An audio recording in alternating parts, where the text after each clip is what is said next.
souhaitez gagner du pouvoir d'achat et payer moins cher vos factures? Réseau Futé se met au service de votre budget et de votre sérénité. Pour payer moins cher vos factures d'électricité et gaz, d'internet et forfait mobile, d'assurance, comparez, changez et économisez avec Réseau Futé. Nos experts comparent pour vous les offres du marché. Et si vous déménagez, Réseau Futé se charge de tout pour vous. Solutions de déménagement, devis de déménageurs professionnels, contrat d'assurance, ouverture des compteurs d'énergie, souscription box et mobile, solutions d'aide à la personne ou encore recherche de professionnels qualifiés. Sollicitez-nous, on est là pour vous. Nos services sont gratuits. Oui, ce sont les professionnels qui nous rémunèrent, pas vous. Réseau Futé se veut solidaire et engagé. Nous sommes partenaires des Paniers du Cœur et vous pouvez également soutenir leur cause en utilisant nos services via la page dédiée. À chaque transaction, une commission est versée à l'association et contribue directement à aider les personnes les plus démunies. Merci à tous ceux qui contribuent à cette démarche solidaire et se joignent au réseau. Avec l'inflation, le rythme effréné de nos vies, la fermeture de structures de services de proximité, de plus en plus de personnes peuvent avoir besoin d'un réseau futé. N'hésitez pas à nous contacter, à diffuser le lien, à partager nos coordonnées et à faire découvrir nos services au plus grand nombre. L'entraide est et reste la loi fondamentale de la nature humaine.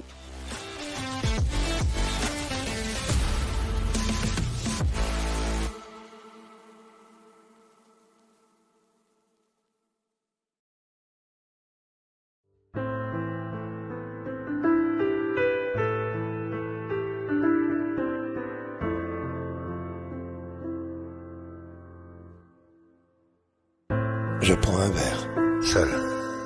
Je suis capable de le faire, seul. Perdu dans mon univers, parmi tous ces mystères. J'ai essayé, seul. De les mettre en éveil, seul. Ça ne leur a pas plu, mais je ne me suis pas tu. Je parle souvent, seul. Pour le bien de mes frères, seul. Car dans ce monde à l'envers, le réel est amer. Je suis sincère, seul. C'est dans mon caractère, seul. Je n'ai pas le savoir-plaire des médias, des faussaires, des faussaires, des faussaires, des faussaires.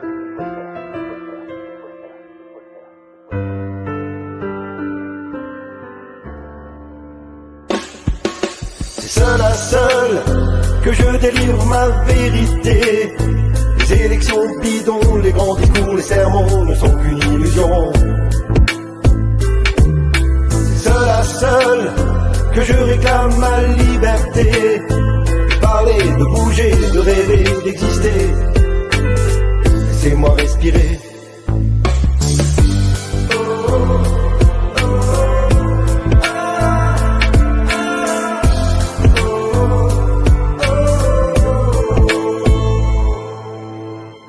Dans ma famille, seul. Parfois c'est difficile, seul. Chacun vit dans sa coquille, parler semble inutile. J'ai tout tenté, seul.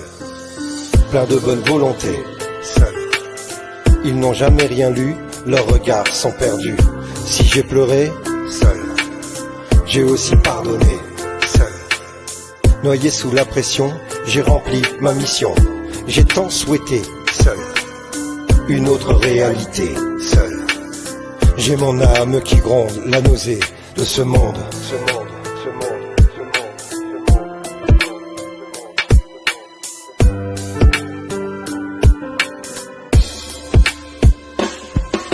C'est seul à seul que je délivre ma vérité. Les élections bidons, les grands discours, les sermons ne sont qu'une illusion. C'est seul à seul que je réclame ma liberté. De parler, de bouger, de rêver, d'exister.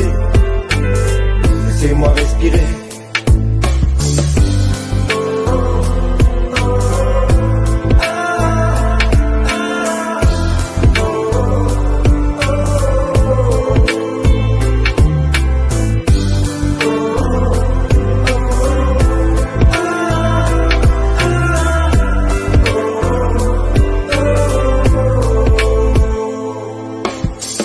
puis tu es apparu, puis un autre est venu, et c'est ensemble qu'on a pu imaginer le futur. Alors ensemble on a crié, ensemble on a chanté, ensemble on a vibré, ensemble on a dansé.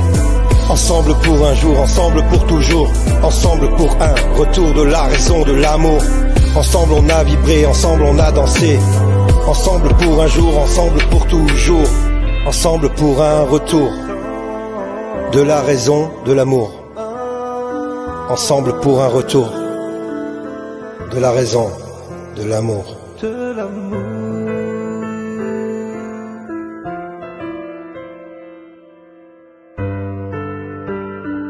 De l'amour.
Bonsoir à toutes et à tous, bienvenue sur le live de l'Alliance Humaine 2020. Nous sommes aujourd'hui le vendredi 5 juillet 2024. Il est 20h02 si vous êtes à table. Bon appétit, très heureux de vous retrouver pour cette fin de semaine. Comme vous le savez, juillet et août, il y aura les lives que le lundi et vendredi pour ma part. Vous aurez évidemment Tonton le mardi soir, de temps en temps Totof le mercredi, quand il aura des émissions à vous proposer.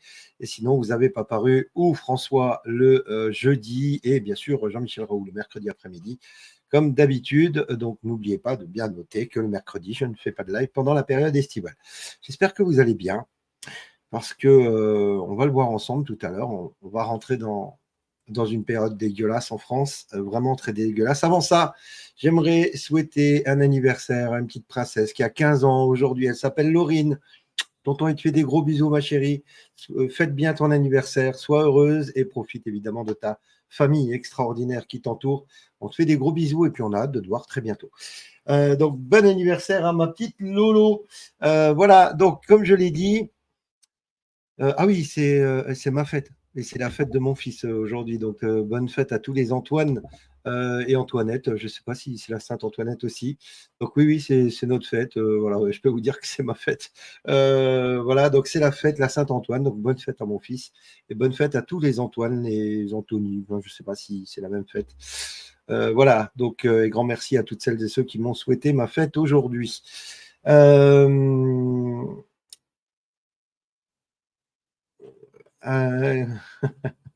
Merci Kirstine, merci à vous tous.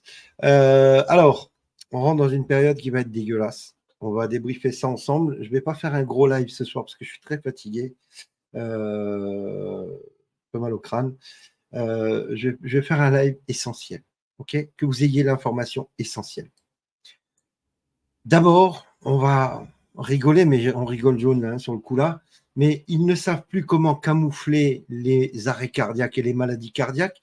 Maintenant, ils nous sortent. Avant, c'était en laçant ses chaussures qu'on faisait des arrêts cardiaques. Maintenant, c'est l'éblouissement des phares de voitures qui pourrait constituer un risque de maladie cardiaque. On se rend compte à quel point ils veulent nous prendre pour des pimpins. C'est-à-dire, ils essayent de camoufler le mal qu'ils ont créé par leurs injections à la con avec des conneries, mais aussi grosses que. Mais je ne comprends pas qu'il y en ait qui croient ça, en fait. C'est assez hallucinant. Et pourtant, l'info est là. On va parler des choses. Alors, en 2020, on avait le Corona Circus. Il fallait avoir peur. Il fallait avoir peur des gens qui étaient non vaccinés, évidemment, en 2021. En 2022, il fallait avoir peur des Russes. En 2023, il fallait avoir peur du climat. Et en 2024, il faut avoir peur du Rassemblement national. C'est extrêmement distrayant, évidemment, parce que c'est jamais la même chose. Alors, grand bravo aux scénaristes. Vous êtes très créatifs. Les moutons flippent, les complotistes rigolent. Mais malheureusement, on va rentrer dans une période dégueulasse. Comme vous le savez, dimanche, il y a le deuxième tour des élections législatives anticipées, voulues par Face de Paix de Grenouille. Et on sait déjà qu'on a battu un record. C'est le nombre de procurations. 3,2 millions de procurations pour le second tour. Fin de la blague, on a compris. Tout est prévu pour faire gagner le RN et pour gonfler un petit peu les rangs de Renaissance. Renaissance, parti de Face de Paix de Grenouille et de son premier sinistre, Gabriel Attal. N'oubliez jamais ce que nous disait Q. Ils ne pourront plus marcher dans les rues. Eh bien, regardez, vous allez comprendre.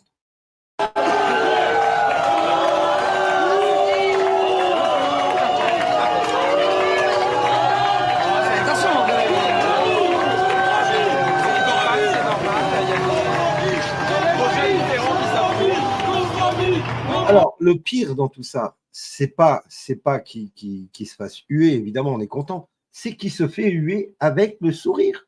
Il est content. Il est content. Parce que le but de Face de Paix de Grenouille et de sa clique, c'est de mettre la France à feu et à sang. Souvenez-vous de ce qu'il disait, c'est moi ou c'est. Merci. C'est. Hein? Ouais. C'est moi ou le chaos. Mais en fait, c'est lui et le chaos. C'est pas pareil, tu vois. Donc, c'est lui et le chaos. Et évidemment, le chaos arrive. Le chaos est là. Tiens, ma chérie. Merci. Donc, le chaos est là. L'enjeu du deuxième tour, eh bien, on va vous le résumer par Monsieur Benedetti, professeur à la Sorbonne, qui en 48 secondes, va vous donner les enjeux de ce deuxième tour. Et après, je vais vous parler évidemment de ce qui va se passer. Et en tout cas, ce qu'on est en train d'essayer, c'est de rendre ingouvernable le pays pour empêcher l'alternance. Il faut être clair. C'est-à-dire que le président de la République, aujourd'hui, utilise les institutions, mine les institutions, pour empêcher que se dégage une majorité qui puisse faire fonctionner le pays et qui puisse gouverner. C'est ça le véritable enjeu. Le véritable enjeu, on n'arrivera pas à construire une majorité. De toute façon, l'étiage parlementaire arithmétique ne le permettra pas, vraisemblablement. Donc le choix des Français, aujourd'hui, enfin dimanche, c'est de savoir si ils auront un gouvernement le 8 ou le 9, ou ils n'en auront pas. C'est ça la véritable alternative. Et aujourd'hui, tout ce qu'on nous raconte apparaît, j'allais dire, presque parlementairement totalement impossible. Vous voyez un gouvernement avec d'un côté Monsieur Bompard et de l'autre Monsieur Philippe, mais c'est totalement impossible. Effectivement, c'est impossible de dégager un gouvernement dimanche soir, parce que je ne pense pas sincèrement que le RN, qui va gagner ces élections, aura la majorité nécessaire pour former un gouvernement. Et l'objectif de Macron, c'est de diviser encore une fois pour mieux régner. Les langues commencent à se délier concernant Macron, Face de Paix de Grenouille, qui met la France en danger, à feu et à sang. Alors, montez un peu le son, parce que la vidéo que je vais vous montrer là, le son est un peu faible. Donc, je vais me taire, montez le son et regardez. Ça dure 2 minutes 47, mais c'est important. Yves parlait avant de l'enfant roi. Bon, mais l'enfant roi, aujourd'hui, est nu. Et il y a un certain nombre de situations qui nous sont rapportées par voie de presse qui sont, je veux dire, extrêmement préoccupantes quant à l'état psychologique même d'Emmanuel Macron. Quand on lit, par exemple, dans Le Point, sous la plume de Mathilde Sirot, qu'au soir du premier tour des législatives, Emmanuel Macron était en train de sabrer le champagne pour les 62 ans de Richard Ferrand, se félicitant de la participation élevée aux législatives, pardonnez-moi, et du fait que la majorité présidentielle soit passée d'un score de 14% avec Valérie Ayé aux européennes à 20%. Terrible. Mais cette scène, C'est terrible. je veux dire, y compris pour les habitués du château, et je veux dire, est terrifiante. On est dans le phénomène de déni de réalité. Mais oui. Voilà. Sauf que Déni de réalité. si ce qu'il a dit, si ce que son père a dit aux Nouvelles d'Alsace, au père du président, en disant que Le père d'Emmanuel Macron. J'ai pas suivi ça. Jean-Michel Macron s'est confié aux Nouvelles d'Alsace en disant voilà, mon fils m'a dit il y a 2 mois déjà que en fait il comptait dissoudre parce qu'au fond il était préférable d'avoir le RN gagnant pendant 2 ans que pendant 5 ans. Donc si cela est vrai, alors même qu'on nous a vendu que c'était avec le choc des européennes qu'il a fait cette dissolution pour y répondre et qu'en fait le coup était préparé pour porter le RN au pouvoir et finalement pour ne pas avoir à gérer ce budget qui n'est pas gérable et laisser les clés de ce budget pas gérable. D'ailleurs, c'est ce qu'a dit très intelligemment Marine Le Pen ce matin chez Apolline de Malherbe. Écoutez, alors là, on est vraiment au bout Mais fallait pas faire des des histoires. manigances. Fallait pas faire des histoires, fallait laisser arriver au pouvoir. Oui. J'ai un témoignage, moi, je vais vous dire, le 27 mars, je dîne avec un ancien ministre qui me dit qu'il a décidé de dissoudre. Et je me marre, je ne peux pas le croire. Quand il a dissous, cet ancien ministre m'a envoyé un SMS, souvenir du dîner du 27 mars. Mais ça fait partie le déni de réalité. Voilà, c'est du déni de réalité, effectivement. Tout était prévu. Face de paix de Grenouille, il l'avait prévu. Regardez, en lâchant en interview que son fils avait tout préparé 2 mois avant les européennes. Jean-Michel Macron révèle le plan prémédité de Macron et Attali, évidemment, enfin, ses maîtres, pousser au chaos et aller vers un gouvernement technique pour mener la politique d'ultra-austérité de Bruxelles. D'ailleurs, l'Union européenne multiplie les rappels en ce sens depuis quelques jours à la presse et nous inonde évidemment de ces derniers jours d'articles. Le gouvernement technique vient, blablabla. Le but, c'est de semer le chaos. D'ailleurs, il était au courant depuis avant la dissolution. Macron avait appelé personnellement une animatrice de France 2, Faustine Bollert, pour lui demander de l'interviewer sur la façon dont il a vécu la dissolution 1 semaine avant le premier tour et avant la dissolution. Donc, tout était prévu. Tout est calculé. Par qui? Alors, ces maîtres, ceux qui ont créé Macron, Attali, Alain Minc, je crois, oui, c'est Alain Minc, c'est eux qui ont façonné Macron. Et Alain Minc nous dit, dans une interview à Pascal Praud, cette interview d'Alain Minc est incroyable. Il valide la thèse qu'Emmanuel Macron est le produit d'une certaine élite, Jacques Attali, entre guillemets, qui devait servir les intérêts de celle-ci, et on a créé un monstre qui nous a échappé. Voilà ce que dit Alain Minc. La fureur que je ressens, vous l'entendez chez beaucoup d'autres, tous ceux qui lui ont mis les pieds à l'étrier se sont effondrés. Quand tout le monde lui tournera le dos, il faudra bien s'occuper de lui. La bête leur a échappé complètement.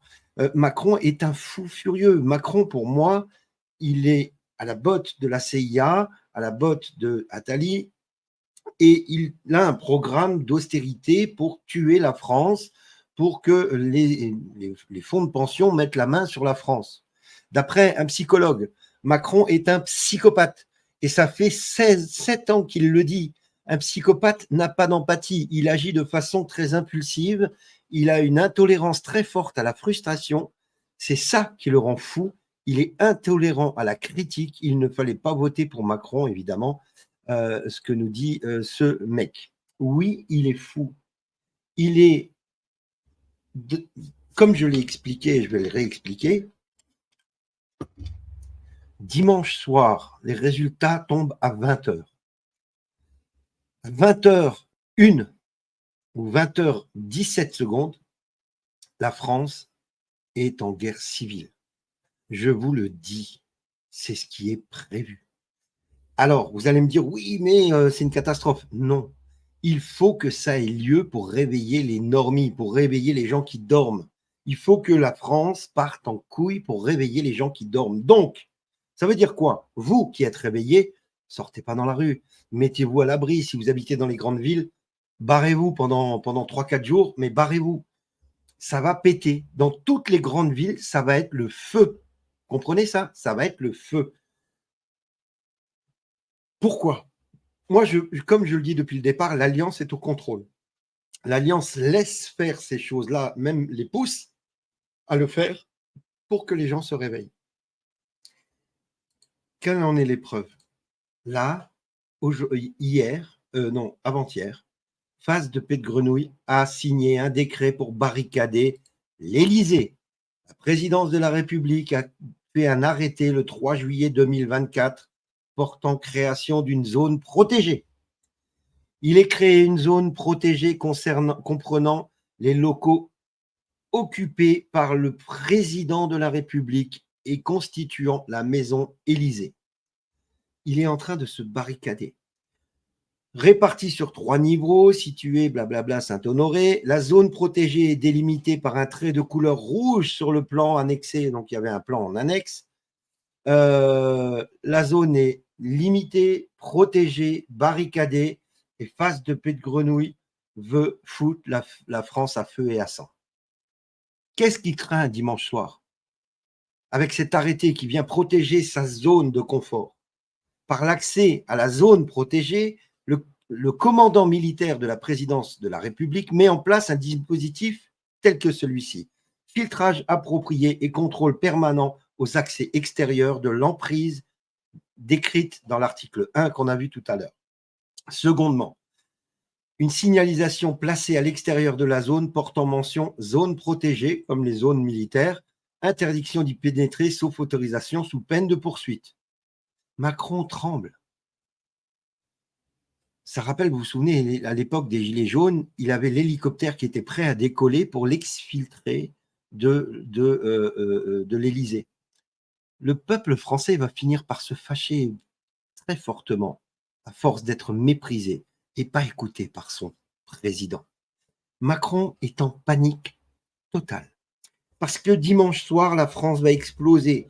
Le RN va faire un score monstrueux, peut-être pas suffisamment pour diriger le pays, mais il va faire un score monstrueux et l'extrême gauche va lâcher ses chiens antifa dans toutes les grandes villes de France, vous vous en doutez, parce qu'ils détestent la démocratie. Voilà. Et donc, ils vont lâcher leurs chiens. Ils vont lâcher les antifas, les Black Lives Matter, tous ces enculés. Ils vont les lâcher et ils vont tout casser. Ils vont tout casser. Voilà ce qu'on voit dans le Parisien de ce jour, le 5 juillet, vous pouvez voir ici. D'accord ? Macron, le spectre d'une démission. Certains membres de la majorité sortante craignent que face à la situation politique bloquée, le chef d'État se sente acculé et quitte son poste. Inch'Allah, viens, barre-toi gros. Barre-toi, espèce d'enculé. Ce qui se passe, c'est une guerre entre deux factions, la gauche et la droite, les rouges et les bleus. C'est comme ça que ça marche. Et pour réveiller le monde, eh bien, il faut qu'il y en ait qui se mettent malheureusement sur la gueule. C'est comme ça. Voilà. On ne réveille pas les gens avec des violons, parce que là, on a envie de se rendormir et de s'enfoncer encore plus dans ses rêves. Mais il faut du hard rock. Et le hard rock, il arrive dimanche soir à 20h17. Voilà. En gros, c'est ça. Vous allez avoir du hard rock dans toutes les grandes villes de France. Fuyez, mes amis, si vous le pouvez. Fuyez les grandes villes dimanche. Et n'y revenez pas avant au moins 4, 5, voire une semaine. Parce que je pense que ça va durer 1 à 2 semaines, le bordel. En tout cas, 3, 4 bons jours, et ensuite l'armée fera ce qu'elle a à faire. La violence est à tous les niveaux, absolument tous les niveaux. Moi, j'aime ma France, j'aime mon pays. Je n'aime pas l'Europe. Comme le dit cette belle image, magnifique image, mon pays n'est pas l'Europe, mon pays, c'est la France.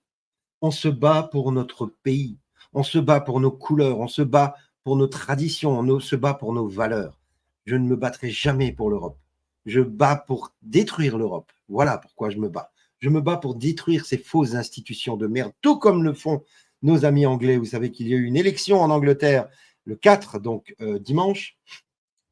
Eh bien, Nigel Farage va faire son entrée au Parlement britannique. Nigel Farage, donc celui qui avait permis à l'Angleterre de sortir de l'Europe. Eh bien, et merci à mon ami MacGyver, Les patriotes, comme nous dit-elle, sont au contrôle. Il semble que le parti réformiste de Nigel Farage devrait obtenir environ 17%. Tiens donc.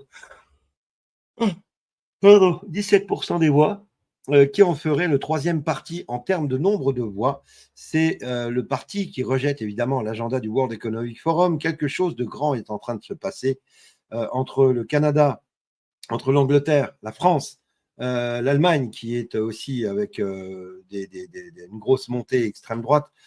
Cependant, nous dit-elle, en raison du système britannique, les sondages à la sortie des urnes montrent qu'il ne devrait pas obtenir, qu'il devrait obtenir que seulement 13 sièges, mais c'est déjà une très bonne chose. Nigel Farage est un grand ami de Donald Trump, et je pense qu'il fera du très bon boulot. Le premier sinistre britannique, Sunak, a fait sa déclaration avant de se rendre au palais de Buckingham pour remettre officiellement sa démission au roi Charles. Voilà, la démission a été donnée. Donc, un nouveau premier sinistre, comme nous le dit mon ami Black Bond, patriote que j'embrasse, des conservateurs travaillistes, une marionnette du Forum économique mondial remplace une autre marionnette du Forum économique mondial après les élections législatives en Grande-Bretagne. C'est à peu près ce qui va se passer en France quand Bardella ou Mélenchon seront chargés de former un nouveau gouvernement, s'ils le peuvent. Même s'ils ne sont pas membres du Forum économique mondial, ils restent tous les deux des marionnettes mondialistes qui appliqueront le programme de leur maître de l'Union européenne. Effectivement, Keir Starmer n'est autre que le nouveau ministre qui va être nommé du Forum économique mondial pour l'Angleterre. Pendant ce temps, l'ancien chef du MI6, donc c'est les services de renseignement britanniques, reconnaît que l'Occident a provoqué la Russie et a perdu. Oui, on va parler de l'Ukraine. Oui, on va parler de la Russie.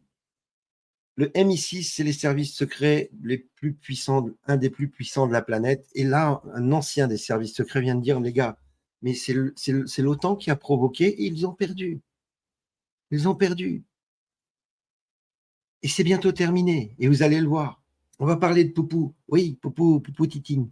Oui, Poutine, au sommet de l'OCS au Kazakhstan, a déclaré qu'il prenait très au sérieux la proposition de Trump d'arrêter la guerre en Ukraine. Ce que Trump a dit il y a quelques jours, il a dit « j'arrêterai la guerre en Ukraine, j'arrêterai toutes les guerres ». Poutine continue en disant qu'il croit que Trump est sincère et que la Russie soutient son désir d'arrêter la guerre en Ukraine. Oui, vous le voyez depuis le début, Trump et lui marchent main dans la main, travaillent main dans la main. Et on a un autre qui est aujourd'hui président qui a la présidence tournante de l'Union européenne, c'est Viktor Orban qui fait sa tournée, qui était en Ukraine, voir Zelensky, qui a mis quelques taquets. La mission de la paix continue, dit-il. Deuxième arrêt, Moscou. Oui, Viktor Orban est à Moscou, où il parle avec Vladimir Poutine en tant que Premier ministre de son pays, mais aussi en tant que président de l'Union européenne. Orban court-circuite l'Union européenne et tente d'ouvrir une difficile négociation de paix en Ukraine. Quelques jours après sa visite surprise à Kiev, depuis le premier depuis 10 ans, le Premier ministre hongrois, qui assume depuis le 1er juillet la présidence tournante de l'Union européenne, s'est donc aujourd'hui rendu à Moscou. Signal très fort envoyé à l'Union européenne qui grince des dents. C'est le bordel. L'Union européenne est en panique totale. Le président du Conseil de l'Union européenne, donc la présidence exercée par Orban pour 6 mois, qui vient d'aller à Kiev, puis à Moscou pour une mission de la paix. Le président du Conseil européen, Charles Michel, le Belge, s'indigne de ce voyage d'Orban. Oui, les amis, l'Europe, c'est la guerre. L'Europe veut la guerre. Donc, quand Orban va se rendre en Russie pour essayer de parler de paix, évidemment, ça indigne les hypocrites crétins, comme le dit Dimitri Medvedev, l'hystérie des crétins européens provoquée par la visite du Premier ministre Orban à Moscou et sa rencontre avec le président Poutine souligne une fois de plus que l'Union européenne et ses maîtres américains ont besoin de guerre et pas de paix. Tout le monde, à part l'Union européenne et les Américains, parle de paix, sauf évidemment ces gens-là. Je vais Je vais vous montrer une image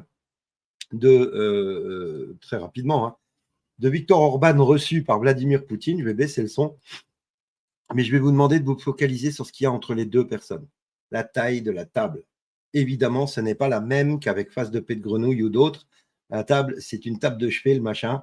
Donc, quand Orban reçoit des amis, la table est petite. Quand il reçoit des ennemis, la table est longue et grande pour ne pas avoir à entendre et à respirer l'air de ces fils de pute. On va parler toujours de l'OSC, donc c'est cette organisation où la Chine, la Russie et tous les pays émergents y sont conviés.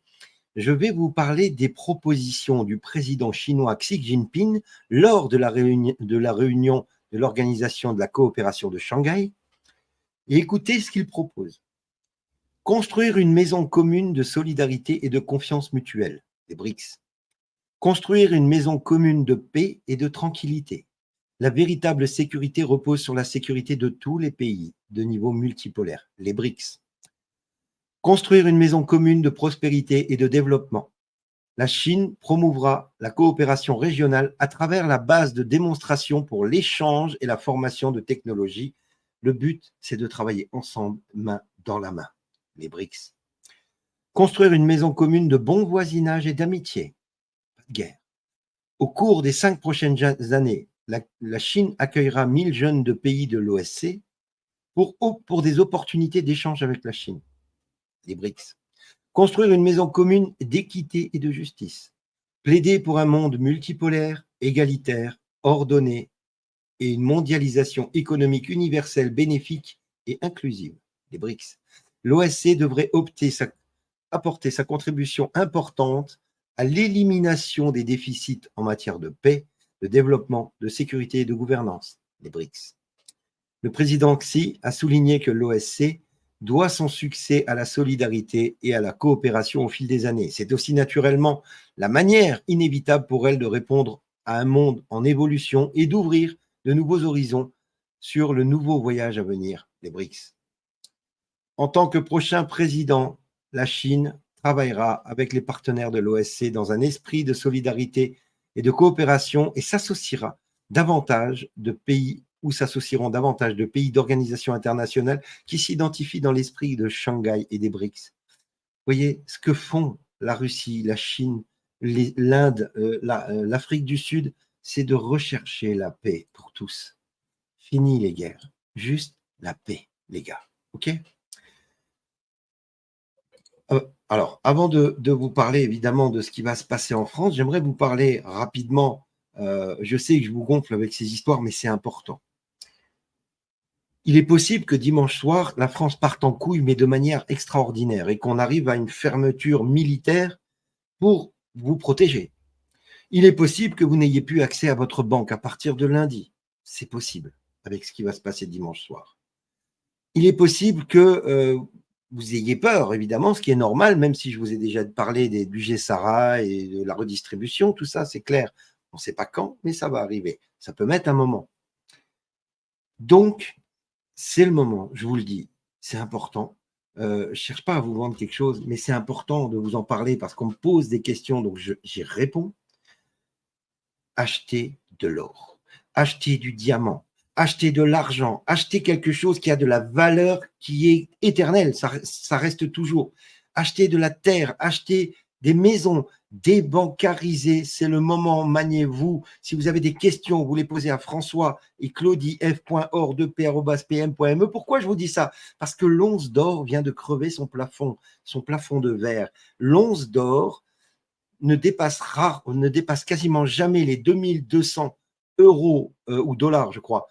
Les 2200 euros pour l'once d'or, elle vient de les dépasser. Et en principe, quand l'once dépasse les 2200, elle monte très vite. Donc, c'est le moment d'acheter pour ne pas perdre d'argent. Donc, c'est intéressant.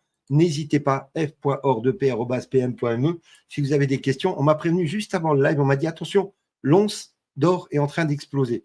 Donc, c'est peut-être le moment de débancariser et de faire du profit aussi dans un certain sens. C'est-à-dire, si vous achetez à 2200 et qu'il monte à 2300, ben, vous gagnez déjà 100 balles. Hein, tu vois, voilà, c'est pas compliqué.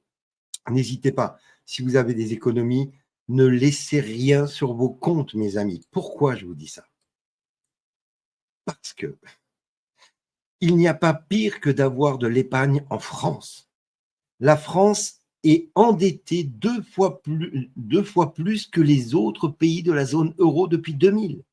Ne gardez pas votre épargne. Et c'est un spécialiste qui vous en parle, qui a été interviewé par notre ami Florian Philippot. Écoutez ce qu'il dit sur l'épargne. Alors, normalement, votre épargne est sauvée jusqu'à 100 000 euros. Normalement, parce que la France n'a plus d'argent. Si vous avez des questions, je vous remets l'adresse mail et je vous montre cette vidéo. Sortez votre épargne des comptes. Écoutez ça. Avoir de l'épargne, il n'y a pas pire que d'avoir de l'épargne en France. Et après, si vous allez en Suisse, c'est quand même mieux. Si vous allez aux États-Unis, c'est encore mieux. Et au Moyen-Orient, à Dubaï, c'est très Mais on simple. sort l'épargne facilement. Mais ne gardez pas, ça c'est une réalité, si vous y tenez. C'est là où c'est pas du conseil en finance. Mais, oui, j'imagine que tout le monde y tient, quoi. Si vous tenez à votre argent, ne laissez pas plus de 100 000 euros en France. Et parce que là, vraiment, vous sortez facilement de l'épargne. Voilà, il vous en cuirait sinon. Ça, c'est une réalité. Mais pour plusieurs raisons. Parce que le système bancaire est... on est quand même le seul pays qui a gardé 5 mégabanques, le groupe BPCE, Société Générale, tous ces groupes-là. Les Allemands ont un peu stabilisé depuis quelques années, depuis la crise des subprimes, leur système bancaire. Nous, on est le seul pays qui cumule les problèmes de dépenses publiques d'une façon démesurée. La France est quand même endettée 2 fois plus que les pays de l'eurozone depuis 2000. Et par rapport à l'Allemagne, on a une dette qui équivaut au double environ, avec une santé économique qui ne permettra pas de l'éponger. Et les Allemands ont un système bancaire privé qui fonctionne quand même plutôt bien, alors que le nôtre ne fonctionne plus. Donc la situation, c'est vraiment de la nitroglycérine à l'état. La situation, c'est de la nitroglycérine pour la France. Croyez-moi, ça va être un bordel sans nom.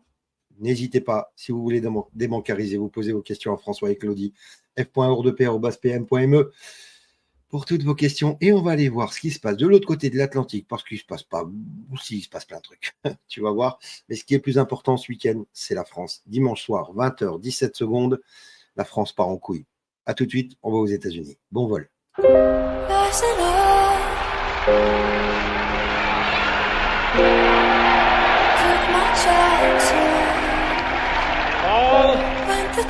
All free men, wherever they may live, are citizens of Berlin. And therefore, as a free man, I take pride in the word, Ich bin ein Berliner.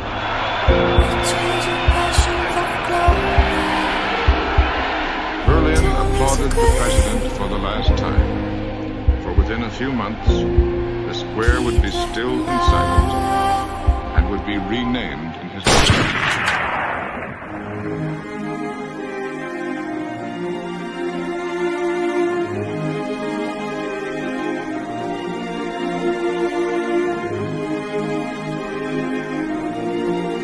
And he's watching us all with the eye.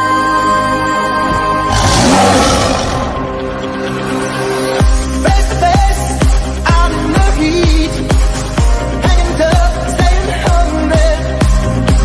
They pack the odds till we take to the street. Oh, skill with the skill to survive. It's the eye of the tiger, it's the thrill of the fight, rising up to the challenge of our rivals. And under the light, no survivors watch it pray in the night. And he's watching us all with the eye of the tiger.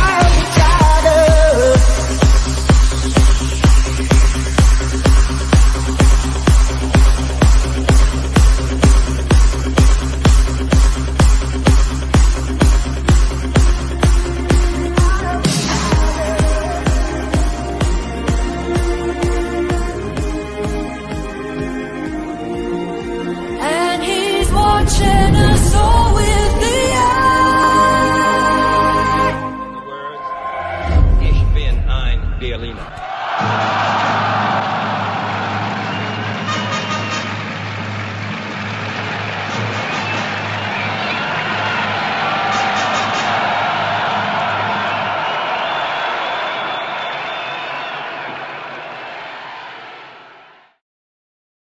Mesdames et messieurs, nous sommes arrivés aux États-Unis. Merci. J'espère que le vol s'est bien passé pour vous. Vous pouvez détacher vos ceintures, mais Gardez la ceinture du caleçon, au cas où, enfin, en tout cas du pantalon.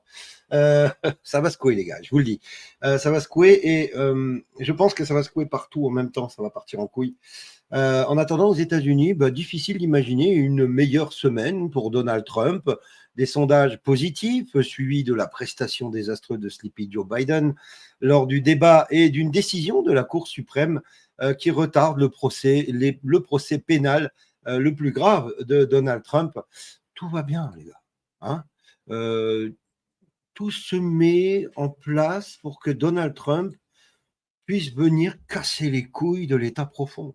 Et ça, c'est juste magique, parce qu'il n'a pas arrêté de le faire depuis 2016. Il n'a pas arrêté de le faire pendant ces 4 dernières années, quasiment.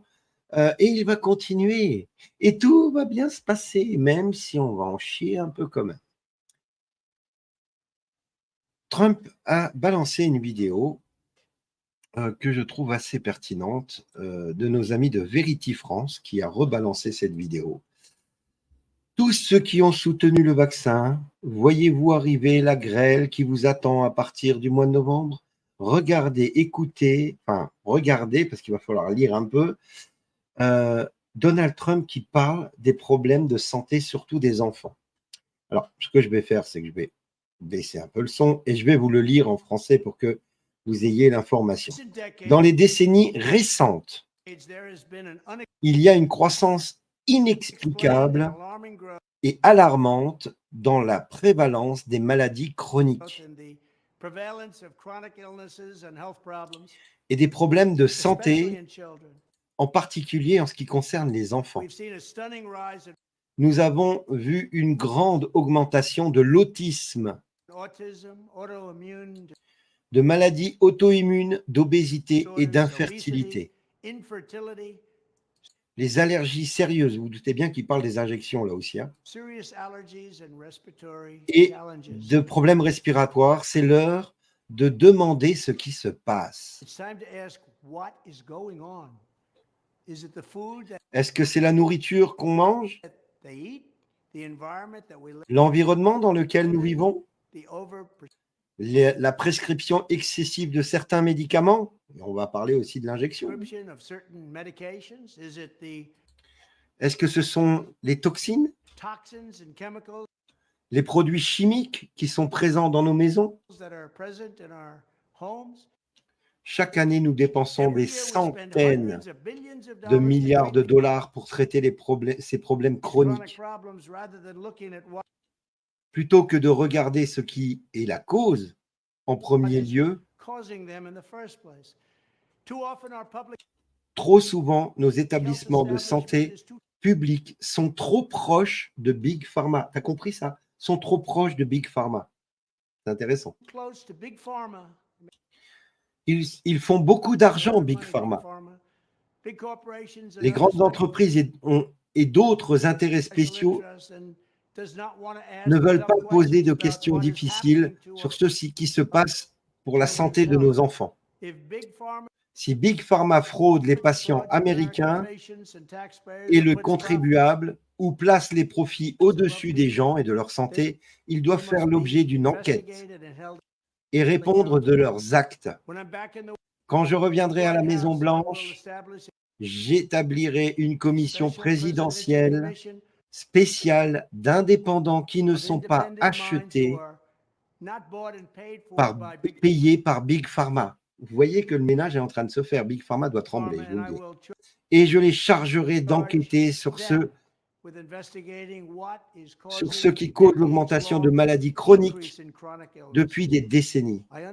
Je comprends Big Pharma, je crois mieux que tout le monde, je sais d'où ils viennent.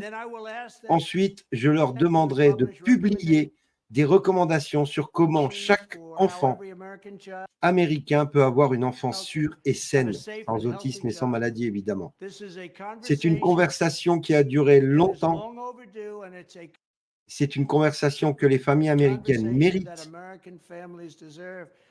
Les familles américaines doivent avoir cette information, pas une conversation, mais une information.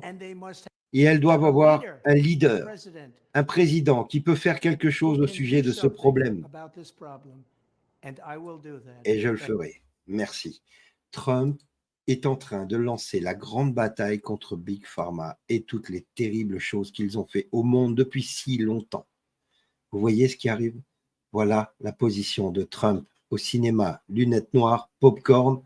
On est bien, je peux vous le dire, on est très très bien. Très très bien.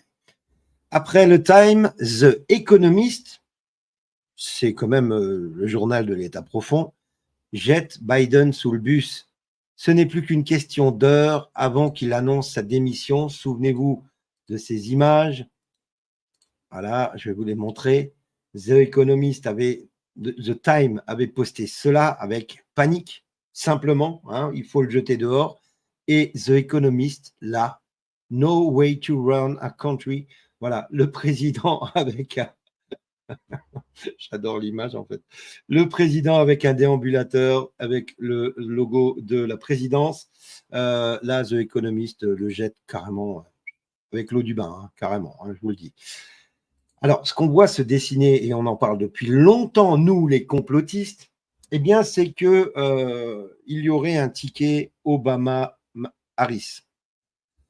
2 femmes noires, 2 femmes, soi-disant, président ou présidente, on ne sait rien. En tout cas, la présidentielle américaine, selon un sondage, seul Michelle Obama pourrait battre Donald Trump. C'est un journal français qui titre ça. Alors que de nombreux observateurs réclament le retrait de Sleepy Joe Biden dans la course à la Maison-Blanche, Michelle Obama pourrait obtenir 50% des suffrages contre 39% pour Donald Trump, selon une enquête Ipsos. Mais vous rêvez. Évidemment, ils vont essayer. Parce que Biden, c'est terminé.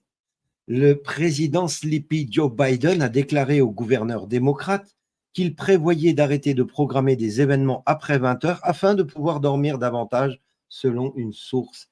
Papy, il doit prendre sa soupe et aller au dodo. Tu comprends? C'est le bordel. Biden n'est pas capable d'être président. Biden n'a pas la connexion mentale pour faire les choses. Ce n'est qu'un pantin. Et son fils va aussi tomber. Il est en train de tomber. Là, on apprend aujourd'hui que Hunter Biden a tenté de verser $250,000 à la femme à qui il a fait un enfant, qui s'appelle Lunden Roberts, pour garder le silence sur l'enfant illégitime Navy Joan. Voilà, une enfant illégitime de Hunter Biden. Si ça avait été Trump, mais tous les médias en auraient parlé. Tout le monde, absolument tout le monde. Et je vais terminer le live avec une information plutôt intéressante. Alors, je n'ai pas pu la vérifier encore de source sûre parce que je n'ai pas tous les éléments en ma possession aujourd'hui, mais il y a une information qui m'intrigue et qui me paraît cohérente et je voulais vous en parler pour terminer ce live parce que je pense que c'est la suite logique des choses qui arrivera assez rapidement. Je pense vraiment. Eh bien, c'est l'affaire Epstein. Eh bien, vous allez voir cette petite vidéo que je vais vous passer et on en reparlera, je pense, la semaine prochaine si on a le temps, parce que la semaine prochaine, lundi, va être un live assez mouvementé à mon avis. Regardez cette vidéo sur l'affaire Epstein, ce qui concerne évidemment le trône anglais, mais pas que. Regarde. Ah, attends, ça bug. On va le remettre, à moins qu'ils aient effacé la vidéo, c'est peut-être pour ça que ça ne fonctionne pas. Non, ça fonctionne. Alors, on va remettre la vidéo et je vous laisse regarder.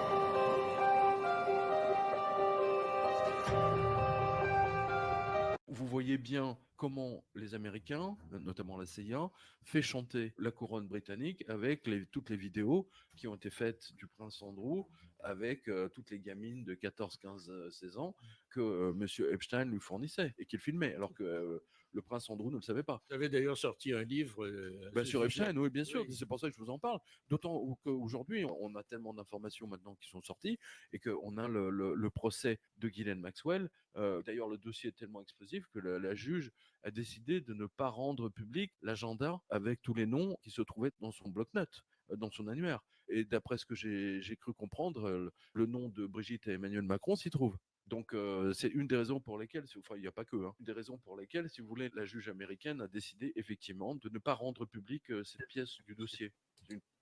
Alors, il semblerait, pour terminer ces informations, que dans l'affaire Maxwell-Epstein, il y aurait le nom de Brigitte et d'Emmanuel Macron et que c'est pour ça que les juges n'ont pas voulu donner accès à tous les noms. C'est possible. En fait, tout est possible avec ces gens-là. Donc, ce qui va se passer là, dimanche, si j'ai un conseil à vous donner là, maintenant, là ce soir ou demain, hein, attendez demain quand même, allez faire le plein.